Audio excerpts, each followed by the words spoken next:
Maintenant, nous allons accueillir le docteur Arnaud Zeller et Catherine Troadec. Arnaud Zeller, médecin généraliste, et Catherine Troadec, psychologue clinicienne, toutes deux à Montpellier. Ils vont nous parler du ressenti des patients lorsque la sexualité est abordée par un médecin généraliste.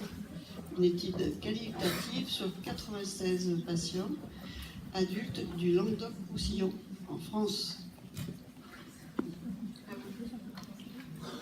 Bonjour, merci à tous d'être ici.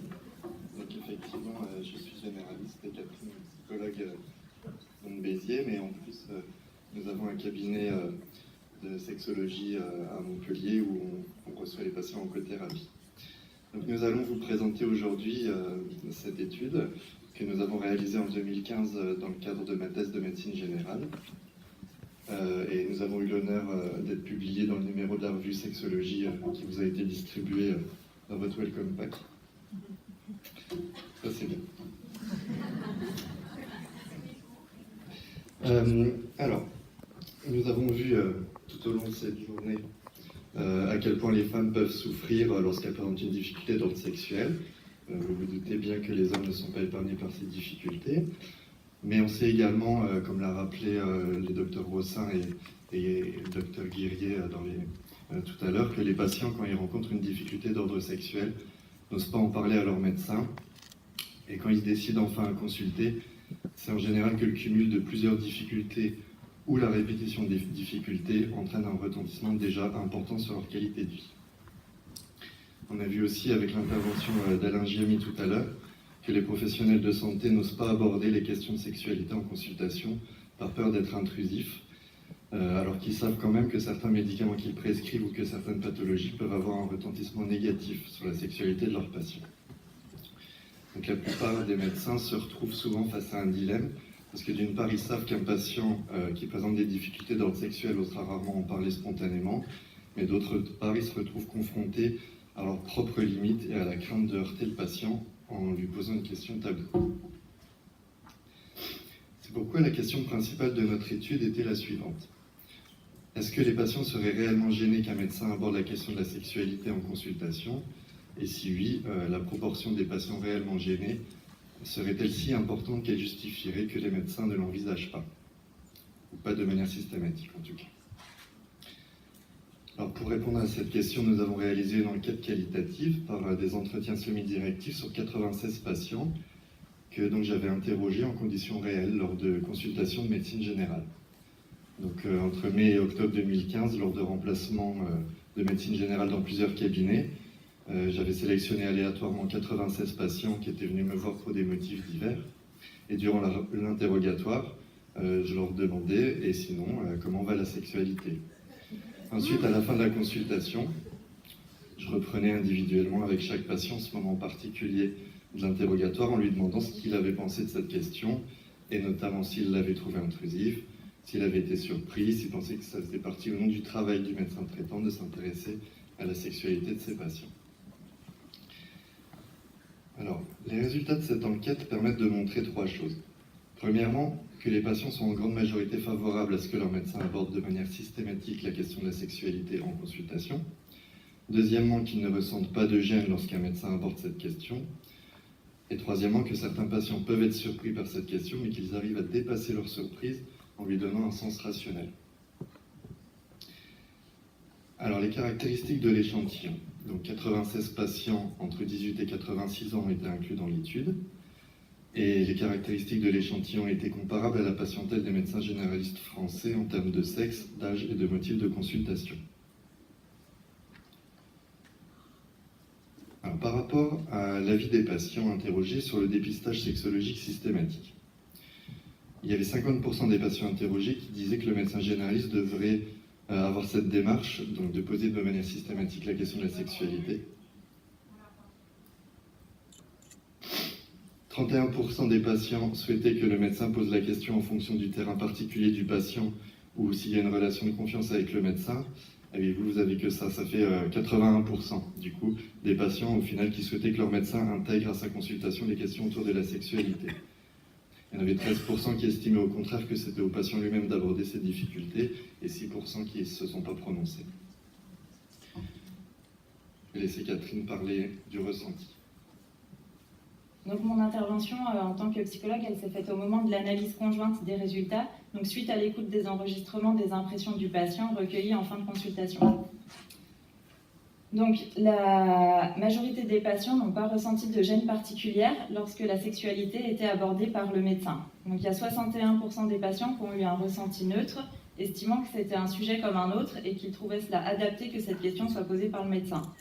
Il y a 31% des patients qui ont eu un ressenti positif par rapport à cette question, avec des remarques comme « j'ai trouvé que la question était bienvenue, appropriée, ça m'a rassuré, mis en confiance, j'étais vraiment content qu'on en parle ».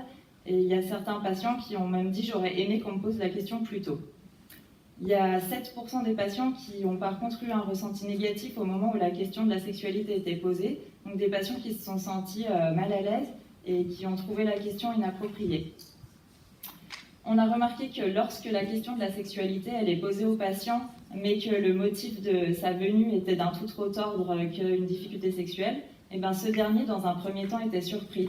Et la majorité des patients ont pu marquer leur surprise en disant que c'était la première fois qu'un médecin leur posait cette question, ou encore que c'était inhabituel ou rare. Mais cette surprise, elle va être dépassée car le patient arrive à contextualiser la demande du patient. C'est-à-dire qu'en fait, le médecin ça y est, tu m'as perdu. Désolée, donc du médecin, voilà. Donc le médecin, on remarque qu'il n'a pas besoin de motiver ou de justifier sa demande car les patients, ils le font d'eux-mêmes en apportant un sens à la question en fonction du contexte. Et alors, c'est-à-dire que les patients surpris ils vont apporter un sens subjectif et rationnel à la question, c'est-à-dire qu'ils vont l'expliquer par le motif de consultation en disant je suis venu pour une contraception, ou je suis venu parce qu'en ce moment j'ai une baisse de morale, ou pour un suivi de grossesse, ou sinon ils l'expliquent aussi en disant avec mes antécédents médicaux ou mes facteurs de risque, c'est normal que vous m'ayez posé la question. Et on a remarqué aussi que la fonction même de l'interlocuteur, elle suffisait, c'est-à-dire que c'était un médecin donc proche de l'intimité du patient, et donc il y a des patients qui disaient c'est normal parce que vous êtes médecin que vous me posiez cette question.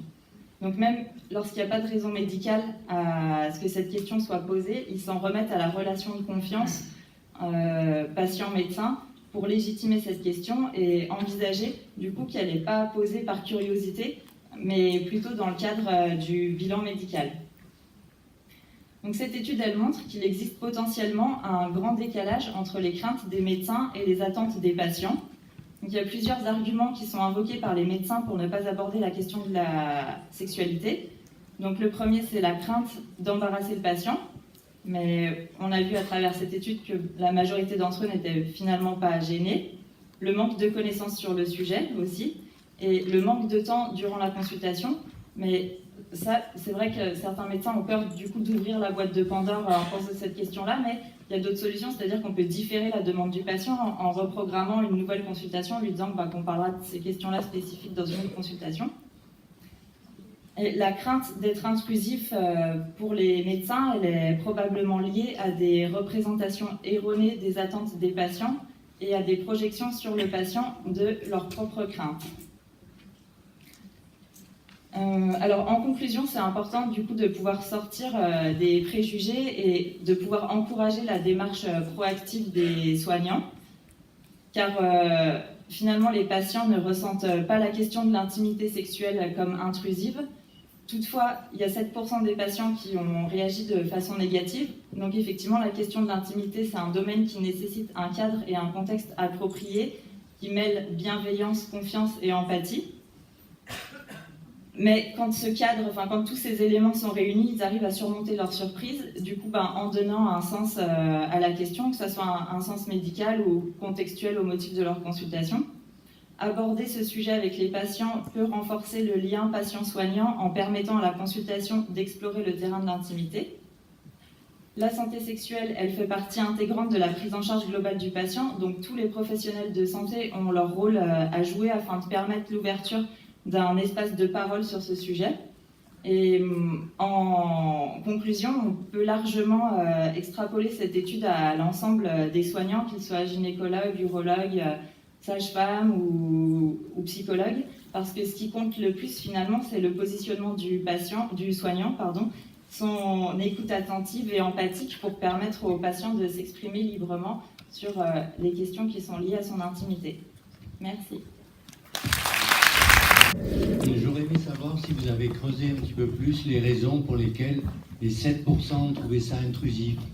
Est-ce que ça ne cachait pas peut-être un vrai problème? Les 7 personnes, parce que 7% sur 96, ça faisait en fait 7 personnes qui ont trouvé ça intrusif. C'est pas les personnes qui avaient des difficultés d'ordre sexuel finalement. Mais elles n'étaient pas forcément à l'aise.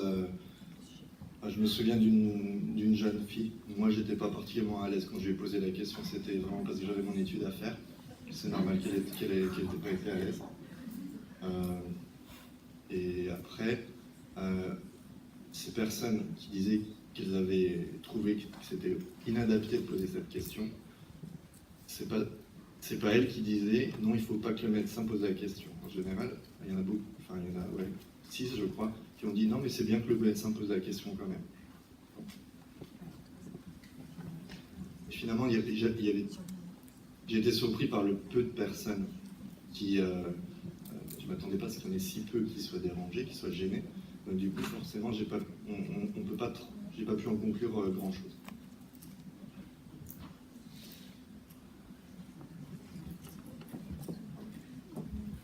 Autre question?